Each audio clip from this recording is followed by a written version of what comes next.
Hello, hello. Welcome back to Loki's Librarian. If you are new here, welcome. I am your librarian, Katrina. This is where I am reading through the enormous library books you see behind me, and then I give you a quick synopsis and tell you what I think about them. So if you like books, just aren't sure what to read next, hit that subscribe button, like and share my videos, and let me know what you think in the comments. It's last Sunday of the month, which means it is time to learn about another president, and going in order, it is time for the 16th President, Abraham Lincoln, making this week's book of the week, With Malice Towards None, a biography of Abraham Lincoln by Stephen B. Oates. And the accompanying cocktail is simply called the Lincoln and is 2 ounces of smoked whiskey, a half ounce of maple syrup, and 6 dashes of bitters. Now I've already mixed the cocktail because I initially screwed up and forgot to put the microphone on, and you can barely hear me until I realized my screw up and put the microphone on. So I'm having to redo this, so I've already mixed the cocktail, guys, so I'm not going to include that. I'm just going to go through what I've missed here. I'll drink the already mixed cocktail because I screwed up and I mixed it when I didn't have my microphone on. So let's do this. Abraham Lincoln was born on February 12, 1809 on the South Fork of Nolan Creek in Kentucky to Nancy Hanks Lincoln and Thomas Lincoln, and the family was dirt poor.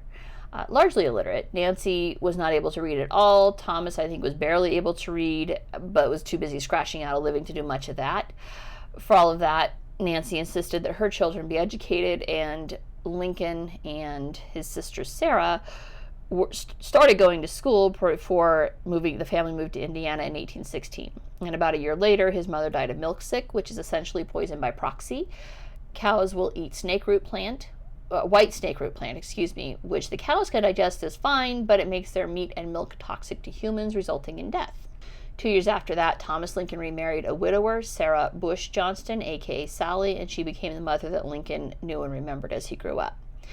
Now, regardless of which mother was in charge, both of them wanted Lincoln to at least be able to read and write and do math, and so they insisted that he attend the local schools, and Thomas never said anything against it. He was fine with his children being educated. But when not in school, Lincoln worked local farms, and he grew up to be a very tall, kind of wiry youth with whipcord strength.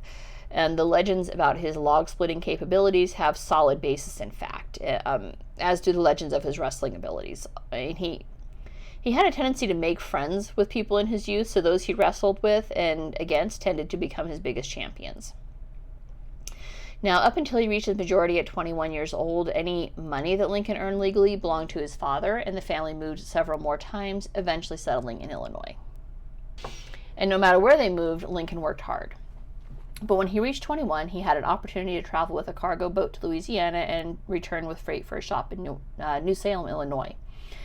And when Lincoln proved himself so well that the shop owner hired him to run the shop, and eventually Lincoln owned the New Salem shop along with his friend William Berry. Now, the two of them had a grand time with the shop. They loved running it, but they were horrendous bookkeepers and ended up losing the shop due to their inability to pay their creditors. By the time the shop folded, Berry had crawled into a whiskey barrel, which he never crawled out of, leaving Lincoln the option of declaring bankruptcy and fleeing Illinois, which is what a lot of bankrupts did back then because they didn't have the internet, so it was a lot harder to find you if you fled your creditors. Or he could figure out a way to pay his debts. And he chose that option. He began building a reputation as a highly ethical man, a man of his word, a man who would pay his debts come hell or high water, no matter how old they were. And it took him like a decade to pay it off. Now, during this time, he was endlessly fascinated with politics and the law, and ultimately ended up teaching himself the law. Literally, he taught himself. This was an option in the 19th century. You didn't have to go to law school because law school wasn't technically a thing. You'd go to college and then you'd apprentice with a lawyer. That's what most people did. They'd go to college and apprentice with a lawyer. Lincoln did not go to college. He just picked up Blackstone's law, memorized the damn thing, and passed the bar, which was completely an option, and that's what he did. He then entered state politics, becoming a member of the Illinois House of Representatives as a member of the Whig Party. His first real courtship was with Mary Owens, who he sort of remembered from a Kentucky connection, who a mutual friend was like, hey, if I get her to come to Illinois, would you marry her? And Illinois at this time is the frontier. There were not a whole lot of options. Women weren't exactly flocking to Illinois at this time. Most of the women who came in because their parents moved them there and not by choice. And so Lincoln initially said yes, because he didn't think he'd ever get married if he didn't say yes. But when she got there, there were no sparks. They kind of courted in a lackluster fashion, but ultimately Lincoln's reception of her was so ungentlemanly that when he sent her kind of a half-assed, hey, my word is my bond, if you still want to get married, let's do this, she got insulted and left. She's like, no, screw this guy. Which I guess worked out for Lincoln, because then he met and married Mary Todd. And Mary Todd, she was from a very well-off family. They objected to Lincoln on multiple levels, not least of which he was still poor and still paying off creditors. But she still married him. They had 4 children, Robert, Eddie, Willie, and Tad. Now, because he was paying off those prior debts, their initial marriage house was a tavern, because that's what he could afford. And this left Mary with an absolute dread of poverty, but no real sense of budgeting, because she had grown up as kind of a pampered child, and she didn't know how to budget or how to manage a budget. Lincoln did ultimately pay off all of his debts and became a highly successful lawyer and legislator, serving 8 years in the Illinois legislature before dedicating a few years to national politics. Now, let me explain that. He did not serve a few years in national politics, but he did become a guiding voice in the Whig Party in Illinois in the 1840s, kind of brokering a compromise deal wherein several leading Whigs would each serve 1 term in the U.S. House of Representatives, allowing each to get the experience, himself included. His term was 1847 to 1849, and he was in the House on the day that John Quincy Adams had a stroke in Congress. That's not in this book. That's in the book I read on John Quincy Adams. What is in this book was also in the Polk book, and what Lincoln became most known for during his time on the House floor was challenging President Polk to show exactly where American blood had been spilled that justified the Mexican-American War. And that brings us up to speed for when I realized that I had screwed up and not put on my microphone and merged the videos. Now, after his term in Washington was up, Lincoln returned to Illinois and dedicated himself to being a lawyer, and he was an excellent lawyer. He was able to represent all sides of the matter. There were at least 2 cases in regards to slavery where the facts were very, very similar. In one case, Lincoln argued that the slave in question should go free, and he won his case. And in the other case, he argued the slave in question should remain in bondage, and he won his case, because he was able to argue both effectively. On the question of slavery, Lincoln did believe slavery was a great sin and should not exist in a free country. The record's very clear on that. It's also very clear that he was not an abolitionist, as those were seen as entirely too radical for mainstream America. And also, he did not even for a second believe that black people were equal to white people. Just because he didn't think they should be slaves did not mean he thought they were equal. He emphatically did not. And that's very important to the points leading up to and during the Civil War. Now, in 1850, you know what? I need to take a sip of this. Let's try this. Well, that's interesting. So first, you can definitely taste the smoke in the whiskey, and then you get just a hint of the maple as an after flavor. That's interesting. Well, okay. Now, in 1850, while successfully lawyering up and down Illinois, their second-born, Eddie, died at 3 years old. A specific cause of death unknown, but listed as consumption, which was kind of a catch-all term for wasting diseases in the 19th century. And Mary was devastated and sort of started a slow ride off her rocker. And I mean, it didn't really take hold until later, but Mary also, that retail therapy started to really come into play, and her morbid fear of the poorhouse was not enough to curtail some pretty hefty spending habits, which would cause friction off and on in the marriage for the duration. Now, in 1854, the Whig Party basically gasped its last dying breath, and Lincoln quickly joined the Republican Party in time to stump for John C. Fremont as the first Republican candidate in 1856 up against James Buchanan. And when the senatorship from Illinois came up for election in 1858, Lincoln put his name in as a possible candidate, even campaigning for it, which was kind of unusual because at this point in U.S. history, senators were selected by the state's individual houses, not by direct election of the people. So that the House of Representatives in Illinois is the one who would choose who went to the D.C. But Lincoln got a taste of disappointment during this because even though he won the popular vote for senator in Illinois, the democratically controlled Illinois House of Representatives once more sent Stephen Douglas back to D.C.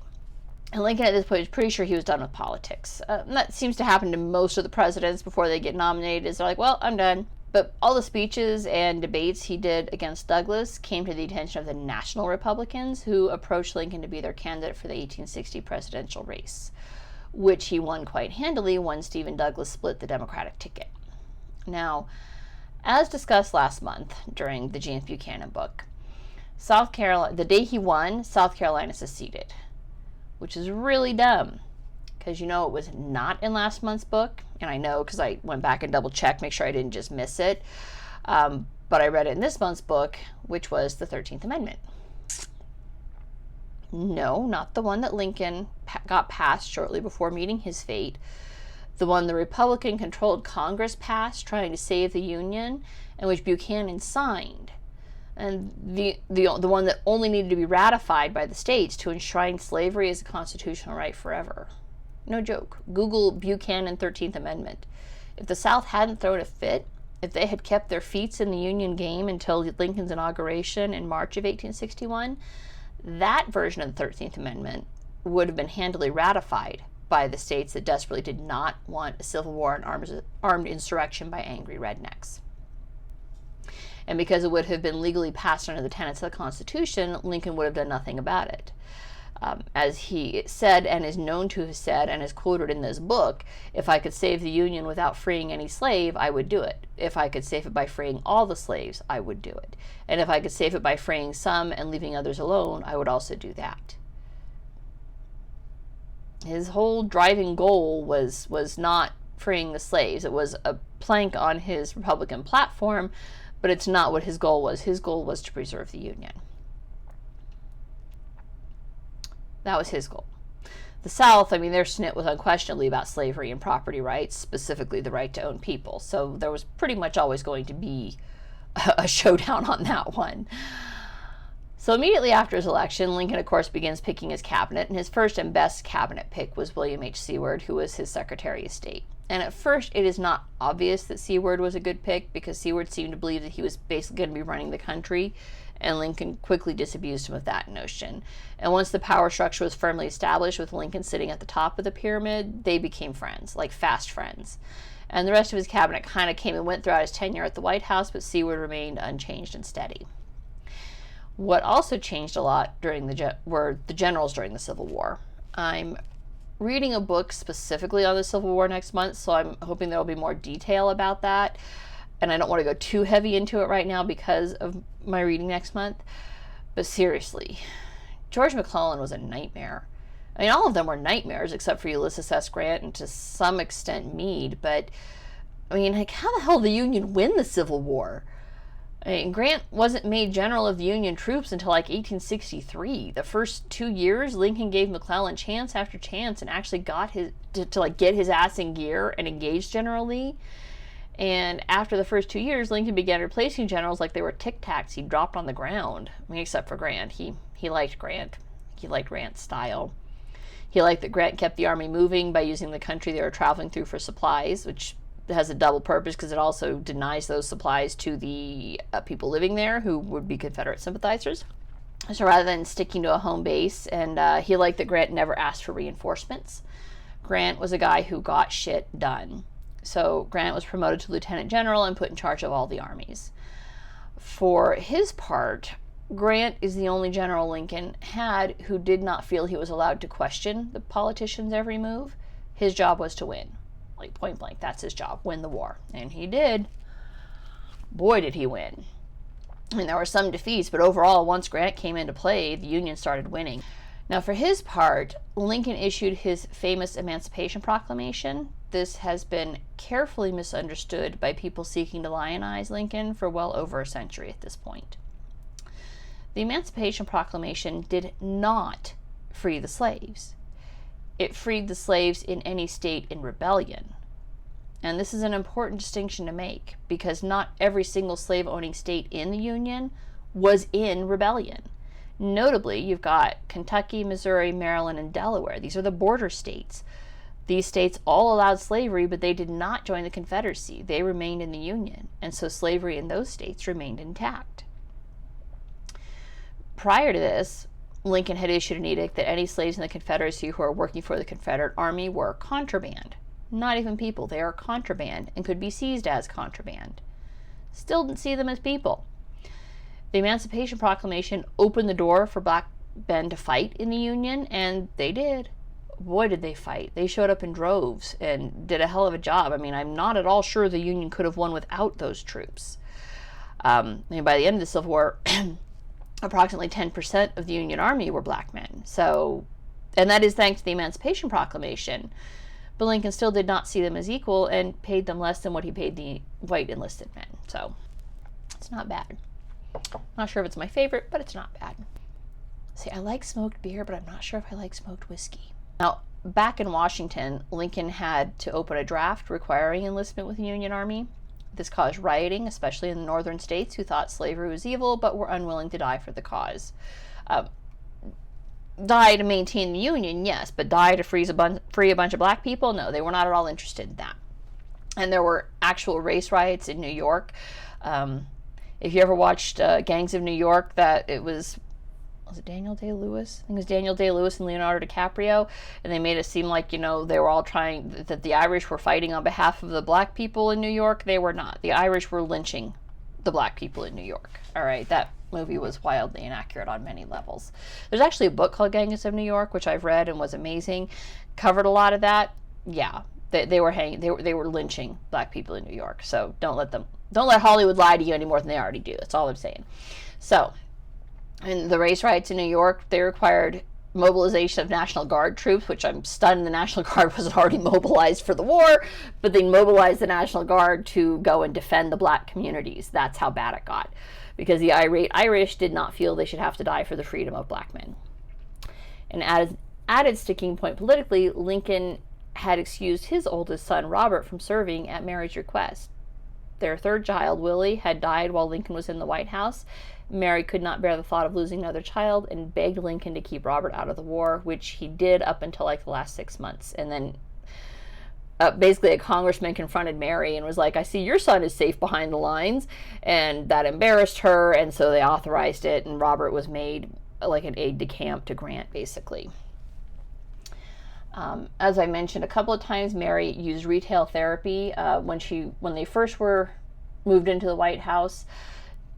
She used retail therapy to refurbish the White House, which was fine as far as that goes, because Congress had appropriated $20,000 for the project, and Mary spent that gladly, and then spent $7,000 more, and then had to ask Lincoln to cover the shortfall, which he was beyond angry about, because by the time this shortfall came up, corruption in the War Department had been uncovered with Lincoln's first Secretary of War, Simon Cameron, who was involved in repeated shady dealings with purchasing subpar supplies from favored vendors rather than accepting multiple bids for the supplies. And basically they'd buy them, sell them back, buy them, sell them back, shuffle all this money around so that war profiteers got rich. Isn't that lovely? And the men had no shoes. So Lincoln was pissed when Mary came to him and was like, oh my God, I overspent the budget by $7,000. And he refused to ask Congress for any more money and was basically going to pay it out of pocket, which he didn't really have the money for.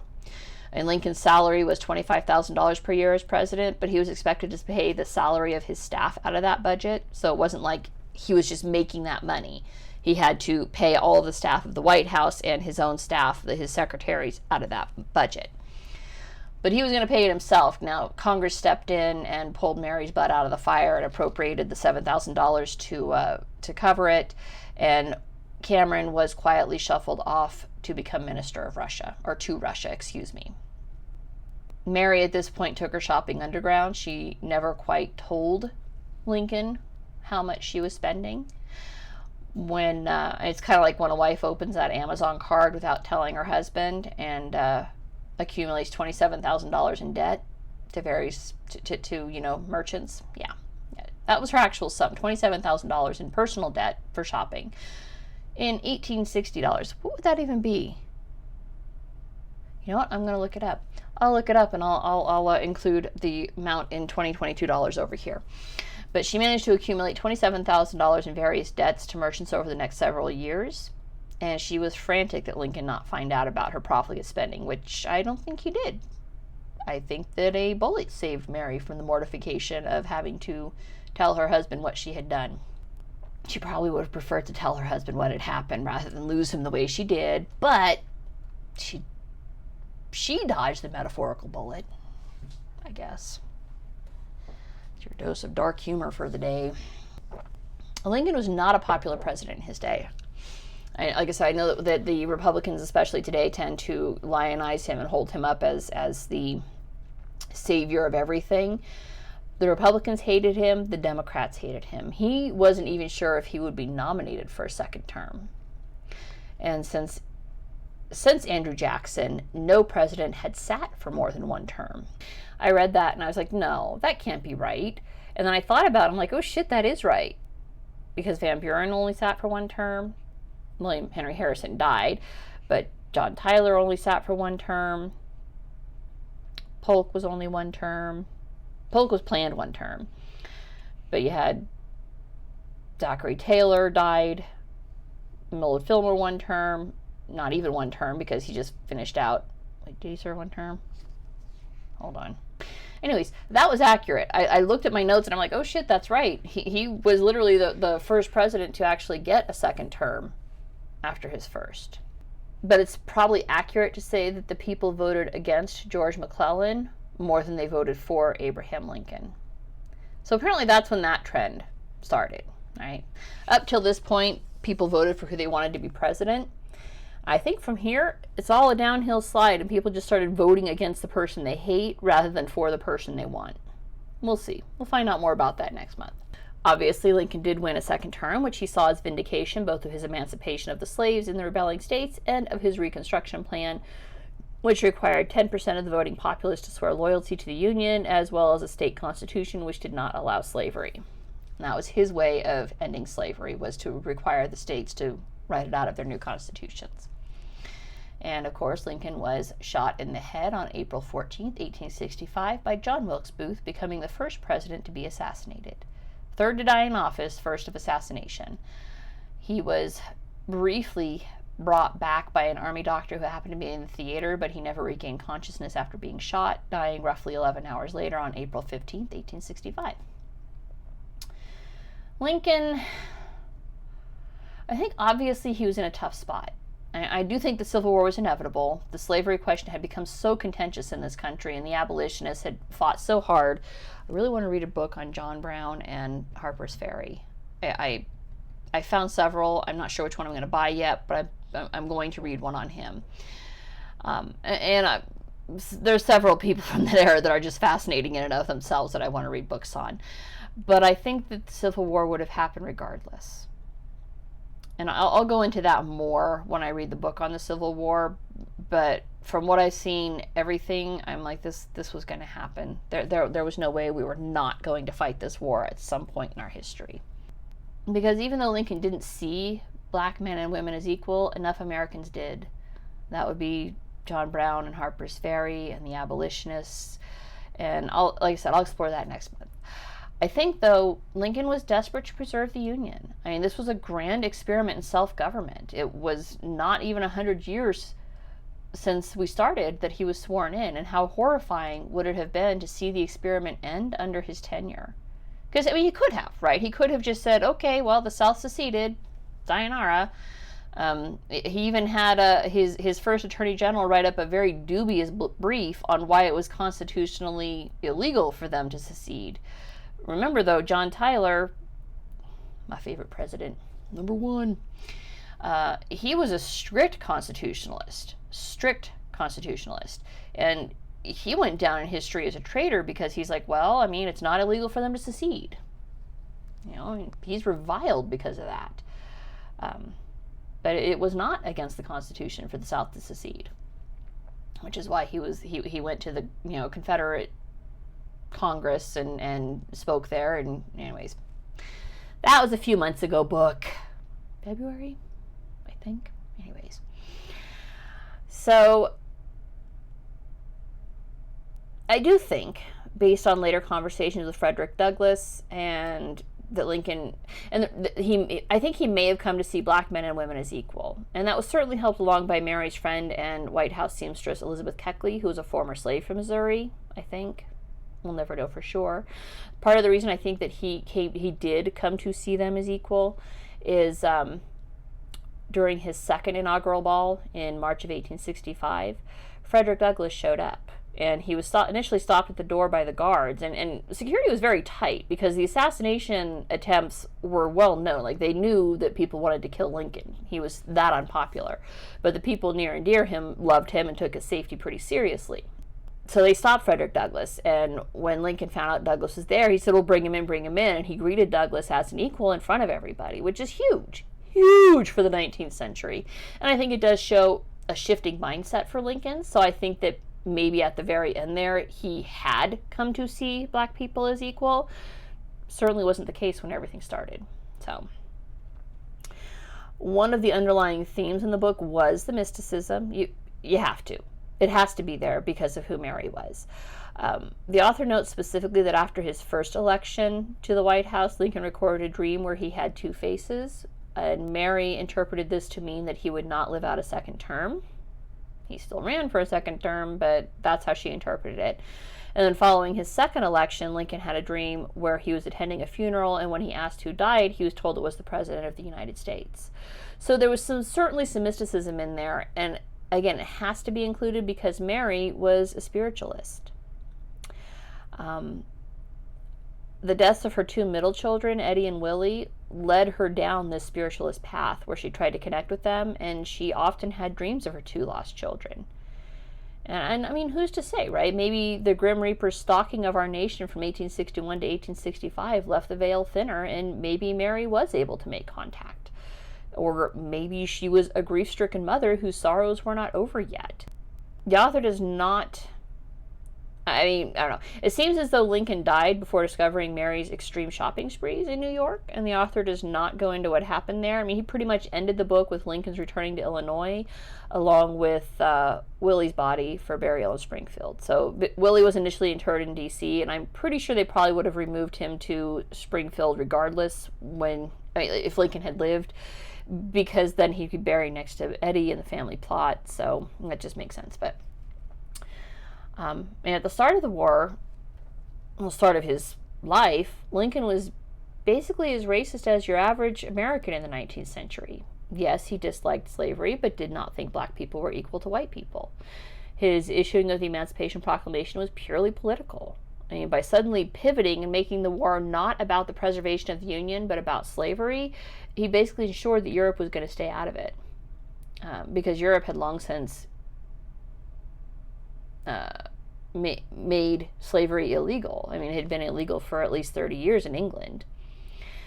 And that would have been catastrophic. If the nations of Europe had recognized the Confederacy as an independent nation, then they would have been open to trading with the Confederacy, and he really needed them to see this as nothing more than an internal struggle and an armed insurrection.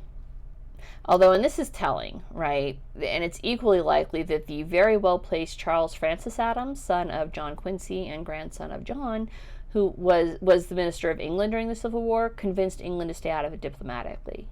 Charles was every bit the incredibly capable diplomat that both his father and grandfather had been. And it's very likely that he talked to his English counterpart and said, no, you don't want any part of this. This is nothing more than an us problem, and you guys should stay out of it. And England was like, yeah, we don't really want to fight with America right now. The rest of our empire is starting to crumble. We're going to deal with that while you guys deal with your shit. But the Adamses were never friends of slavery. And being one of the only founding fathers, and then the two Adamses were the only two of our first 10 presidents to never own slaves. Did Martin Van Buren own slaves? They might be like the first two of like our first 15 presidents to never own slaves. I think Lincoln did as well as he could, but I also think if he had cut McClellan loose at the first hint of refusal to fight, and there were a lot of hints of refusal to fight, the war could have been ended a lot sooner, and many hundreds of thousands of lives would have been saved. And who knows how our country would have changed with that many people contributing to our future. This was a well-written biography. It cut out a lot of fluff, and biographers tend to include a lot of fluff when talking about their pet topic. He kept it on point. He did touch on the mysticism, but how not to when Mary was a spiritualist. I think I'm going to put Lincoln at 8 on my personal rankings, kind of middle of the pack. I'm going to move Polk down. I don't know, maybe 9. And Polk was pretty huge as far as it goes in expanding our nation, but Lincoln kept it intact. I may have to revise this. I don't know. We'll do 8 for now. Lincoln was unquestionably racist, and despite the Emancipation Proclamation, was not the great liberator that the Republicans like to sell him as. Everything he did was politically motivated, including the freeing of the slaves and the passage of, the actual 13th Amendment, which was ratified after his death. But it was not done for the good of the slaves or the former slaves. It was to ensure his own political power base. And the fact that it benefited approximately 4 million individual slaves was sheer coincidence, because he did not intend for those slaves to be enfranchised to vote. That 14th Amendment was passed well after his death. And that was a natural consequence of Reconstruction and the passage of the 13th Amendment, which has freed them all, as well as the diligent work of other radical Republicans. And it was considered very radical to want to enfranchise them. But they thought, yes, the black vote does matter and they should be able to vote. And that is a consequence of the Republican Party, right? Truly. I mean, Lincoln, I'm kind of on, but that was one of the Republican Party's first planks, was free the black people and franchise them to vote. Those were things they wanted to do. Hell, the first several years of the war, Lincoln wanted to purchase all the slaves and resettle them in Haiti or Liberia. He abandoned those plans for 2 reasons. First off, the vast majority of the former slaves didn't want to go, and why would they? At this point, most of them had been born in the United States, knew nothing about Liberia or Haiti. The approximately 500 who did volunteer for resettlement to Haiti had to be rescued and brought back to the United States during the height of the Civil War, after extreme mismanagement of the funds by the white overseers of the program. I mean, it's not pretty, right? There's a lot to love about America and American history, but there's also a lot to go like, and cringe at. But that's true, again, of all history everywhere, right? The entire globe is filled with people who are a mix of good and bad, and we're certainly no different. But it's pretty disingenuous to pretend like racism wasn't a thing. I think what shocks me is how anyone could look at the already existing programs regarding the Native American populations and think, oh yeah, we could totally make this work for black people. I mean, even then, the highly corrupt Indian agents were a known quantity to be ousted when discovered. I mean, frankly, his political naivete is a bit astounding at points. So that's it for this week. Overall, a good book. I'm going to spend August with the Civil War and aftermath, given that next month's president is, of course, Andrew Johnson, who inherited the position on Lincoln's assassination. But next week, we're going to read about Jefferson Davis, the president of the Confederacy. Didn't want to give him an actual, like a last Sunday, like an actual president, but he's important enough historically to rate his own book on this matter, so that'll be next week. And I'll see you then. Bye.